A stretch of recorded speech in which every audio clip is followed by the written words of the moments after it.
जारी केलेला आहे, बजावलेला आहे. तर दुसरीकडे शरद पवारांच्या राष्ट्रवादीच्या नेत्या सुप्रिया सुळे त्यांच्या खासदारांचा सोमवारी मोदींना भेटणार आहे.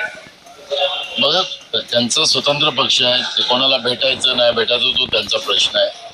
पण माझं आणि विशेष करून काँग्रेसचं आव्हान आहे की डिलिमिटेशन हे बीजेपीचं आणि RSSचं संविधानिक व्यवस्थेला त्या ढाच्याला तोडण्याचं पाप ते करतात आहे. महिला आरक्षणाला पुढं करून 2023 मध्ये जेव्हा महिला आरक्षणाचा कायदा पारित झाला, घटना दुरुस्ती झाली, तो 2024 मध्ये का नाही लागू केला?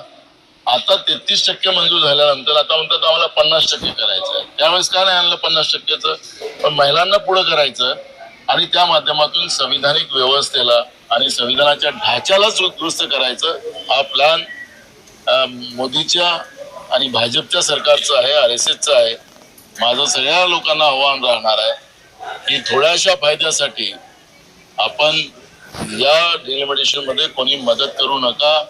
हे या डिलिमिटेशनचं बिल पडलं पाहिजे असं आमचं आव्हान आहे. अट्रॉसिटी आणि विनयभंगासारखे गंभीर स्वरूपाचे गुन्हे आहे आणि आज त्यांना न्यायालयाने 4 दिवसांची पोलीस कोठडी सुनावलेली आहे. बरोबर आहे, हे अनेक दिवसाचा त्या पद्धतीचं ते वागत होते.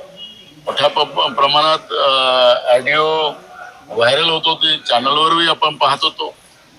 आणि मग अंगावर येत आहे तेव्हा त्याचा राजीनामा तो, कारण की उत्तर महाराष्ट्राचा प्रमुख होता, समन्वयक होता भाजपचा, कोणता तरी मंत्री